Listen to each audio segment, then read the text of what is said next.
নমস্কার দর্শক বন্ধুরা, আমেরিকা ভ্রমণের আজ পঞ্চম দিন। নিসানের লাক্সারি ব্র্যান্ড এই ইনফিনিটি গাড়িটা আমরা রেন্ট নিয়েছিলাম এবং এটা করেই আমরা ইয়োসেমাইট এসেছি। গতকাল রাতে ছিলাম মার্সেড এবং এখন আবার এই গাড়িটা করেই ফিরে যাব সান ফ্রান্সিসকো। মোটামুটি 3 থেকে 3.5 ঘন্টার জার্নি। আমাদের প্রথম গন্তব্য বিশ্বখ্যাত সিলিকন ভ্যালি। আপনারা দেখতে পাচ্ছেন দুদিকেই চোখ জুড়িয়ে যাওয়া সোনালি ছোট ছোট পাহাড়, মাঝে মাঝে কয়েকটা সবুজ গাছ, আর তার মধ্যে দিয়ে হাইওয়ে 152 ধরে এগিয়ে চলেছে আমাদের এই অত্যাধুনিক গাড়ি। আমাদের প্রথম গন্তব্য সিলিকন ভ্যালি। বলতে বলতেই আমরা প্রবেশ করে গেছি বিশ্বখ্যাত সিলিকন ভ্যালিতে। এই সিলিকন ভ্যালিতেই রয়েছে অ্যাপেল, গুগল, ফেসবুক, ইন্টেলের মতো কোম্পানির সদর দপ্তরগুলো। হাইটেক রিভলিউশন এখান থেকে। হ্যাঁ, ভাবলে খুব অবাক লাগে যে এটা বিশ্বের সেই জায়গা যেখানে বিশ্ব প্রযুক্তির দিশা নির্ধারিত হয়, যেখানে প্রতিটা আইডিয়া নতুন ভবিষ্যতের জন্ম দেয়। এটা শুধু একটা জায়গা নয়, এটা একটা স্বপ্নের প্রতীক, যেখানে গ্যারেজ থেকে তৈরি হয় বিশ্ববিখ্যাত স্টার্ট আপগুলো। সময়ের অভাবের কারণে এই সব অফিসগুলো হয়তো আমাদের পক্ষে আজ ঘুরে দেখা সম্ভব হবে না, তবে গুগলের অফিস এবং ওই অঞ্চলটা যেটাকে বলা হয় গুগল প্লেক্স, এই সমগ্র অঞ্চলটা অবশ্যই ঘুরে দেখব। এটা ঘরের কাছে সান ফ্রান্সিসকোর আর একটা বড় এয়ারপোর্ট, স্যান হোজে এয়ারপোর্ট, সেটাকে বাঁ দিকে রেখে আমরা এগিয়ে চলেছি। গুগল মানে সব অজানার খোঁজ মেলে যেখান থেকে, সেই জায়গাটা আমরা আজ ঘুরে দেখব ভেবে আমরা প্রত্যেকেই অসম্ভব রকমের রোমাঞ্চ। এটা নাসা মানে এখান থেকে রকেট লঞ্চ হয় না, আপনারা বিপ্লবের মুখে শুনলেন যে ডান দিকের এই সুউচ্চ যে প্রাচীর ঘেরা এলাকা, এটা হচ্ছে NASA Ames research centre. NASA বললেই আমাদের যে রকেটের চিন্তা মাথায় আসে, সেরকম রকেট কিন্তু এখান থেকে লঞ্চ হয় না। এই জায়গাটা মূলত গবেষণার কাজে ব্যবহৃত হয়। ওই যে দেখো লেখা আছে, এইটার ছবিটা নিতে পারো ওই গ্যাস ট্যাঙ্কের।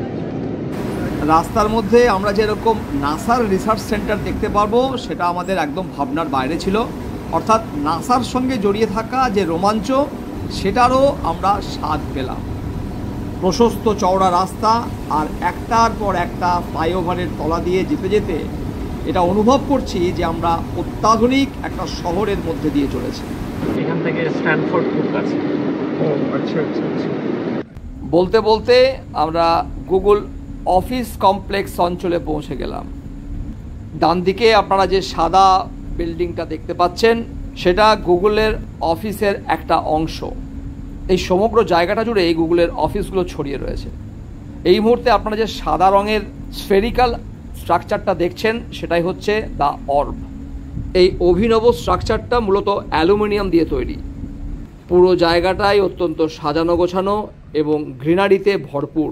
সারা বিশ্বের জ্ঞানের ভাণ্ডার যেন এখানেই স্টোর করা আছে। এই গুগলের হাতেই রয়েছে তার চাবিকাঠি। এটা ভাবলেই যে কেউ রোমাঞ্চিত হবে। এটা হলো গুগলের অফিস, এখানে হলো হেডকোয়ার্টার। একটা জিনিস ভাবলে খুব অদ্ভুত লাগছে, এই যে আমি আমার ইউটিউব চ্যানেল ব্যাকপ্যাকার্স নোটবুকের জন্য এই মুহূর্তে ইউটিউব ভিডিও বানাতে বানাতে চলেছি। এই ভিডিও সারা বিশ্বের মানুষের কাছে পৌঁছাবে কি না, সেটা নির্ভর করবে যেখান থেকে, সেটা হচ্ছে এই অঞ্চলটা। মানে গুগল ঠিক করবে আমার ভিডিওকে তারা দর্শকদের সামনে নিয়ে যাবে না, আর সেটা কন্ট্রোল হবে এখান থেকেই। এটা ভাবলেই একটা অদ্ভুত শিহরণ হচ্ছে সমগ্র শরীরে।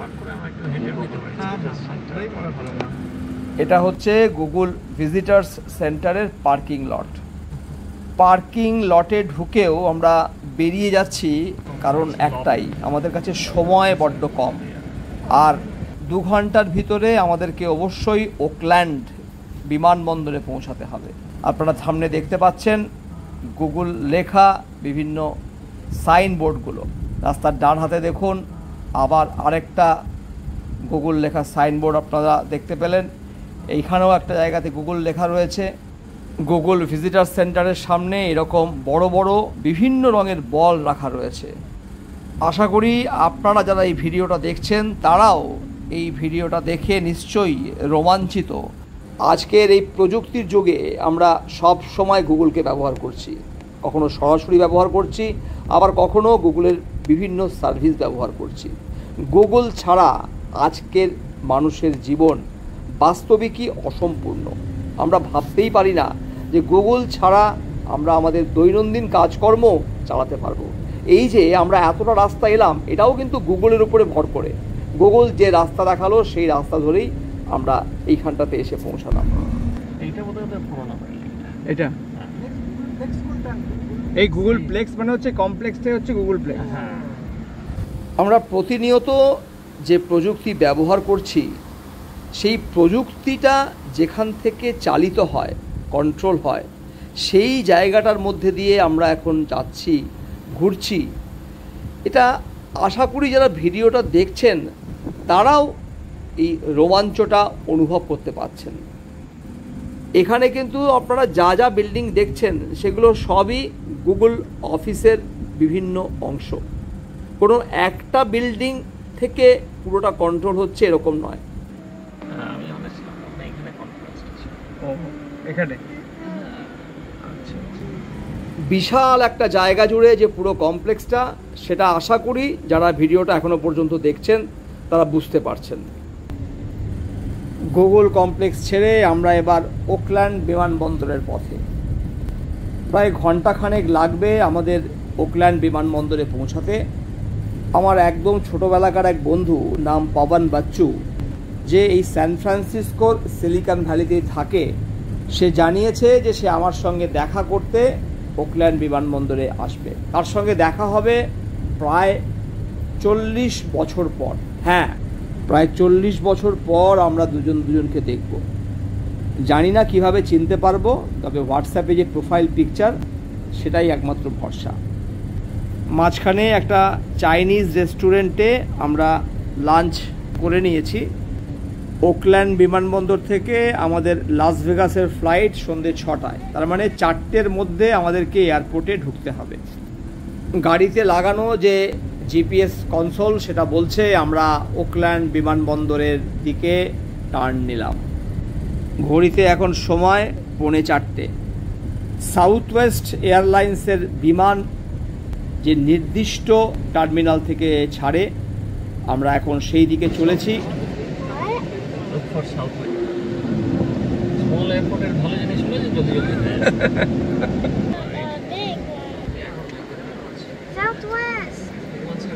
সান ফ্রান্সিসকোকে বিদায় জানানোর সময় এসে গেছে। একই সাথে বিপ্লব এবং ওর ছেলে নোম, যে আমাদের সঙ্গে ইয়েসোমাইট সফরে সপ্তাহ ছিল, তাকেও বাই জানিয়ে এবার আমরা এয়ারপোর্টের ভিতরে প্রবেশ করছি।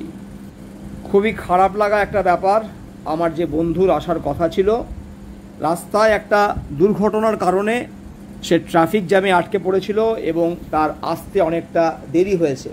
ততক্ষণে আমাদের সিকিউরিটি চেক ইন কমপ্লিট হয়ে যাওয়ায় সে এয়ারপোর্টে এসেছিল, কিন্তু তার সঙ্গে আমার দেখা হলো না।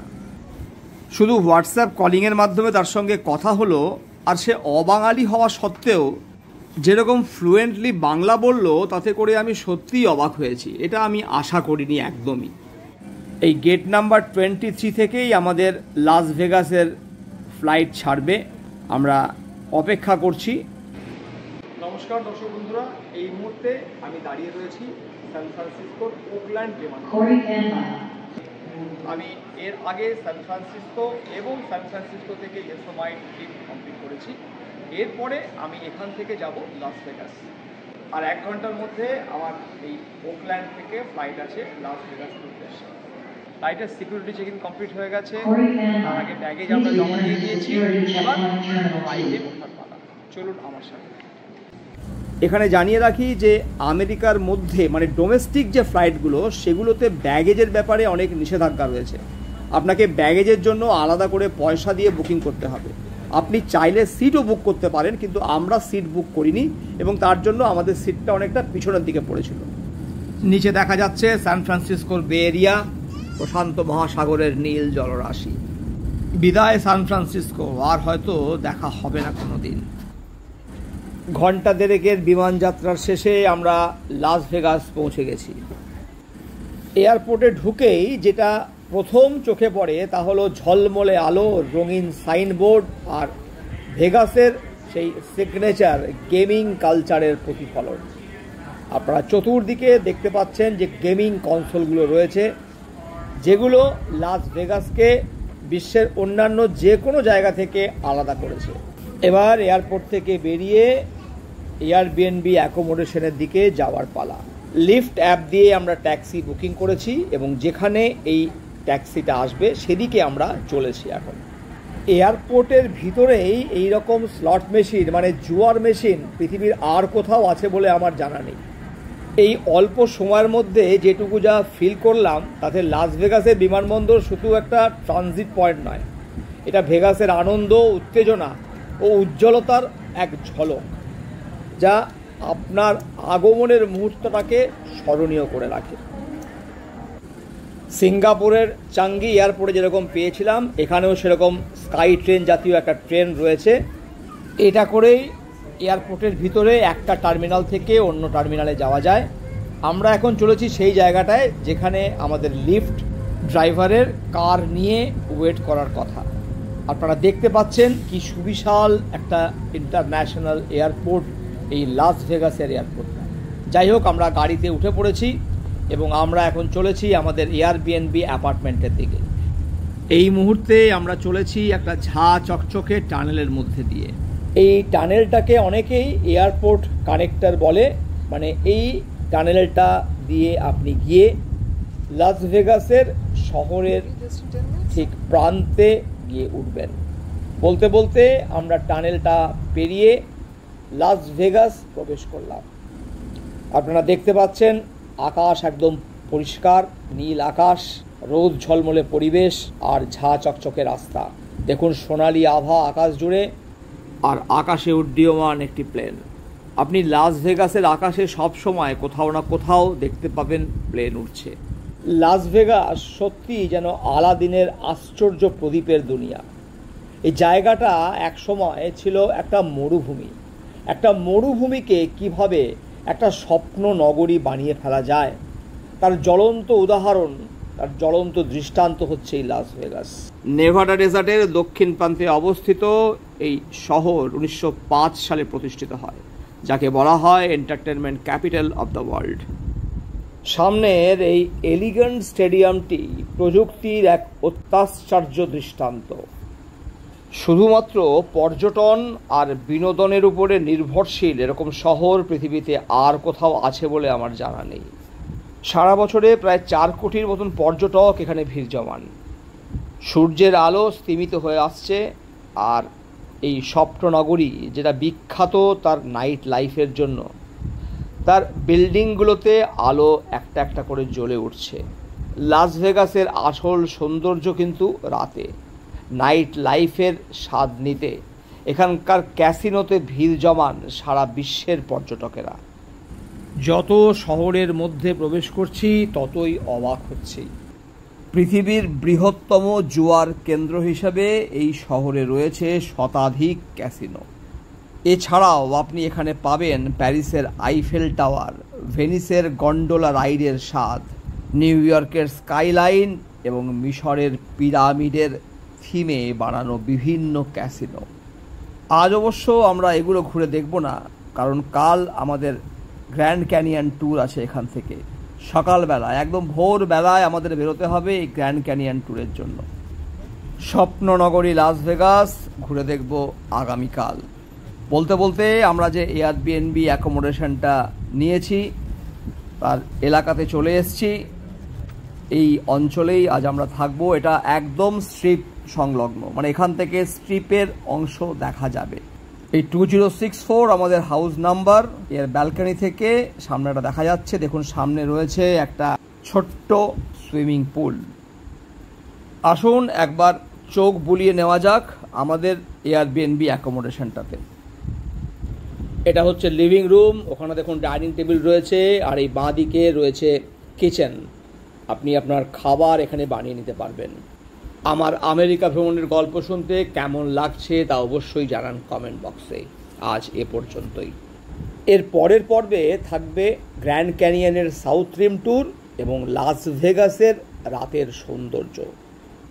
যারা এখনও আমার চ্যানেলটিকে সাবস্ক্রাইব করেননি তাদের কাছে বিনীত আবেদন, চ্যানেলটি সাবস্ক্রাইব করার পাশাপাশি বেল আইকনটিও প্রেস করে রাখুন, যাতে পরবর্তী ভিডিও আপলোড হলে তার নোটিফিকেশন পৌঁছে যায় আপনার কাছে। নমস্কার, ভালো থাকুন, সুস্থ থাকুন এবং অবশ্যই ব্যাকপ্যাকার্স নোটবুকের সাথে থাকুন।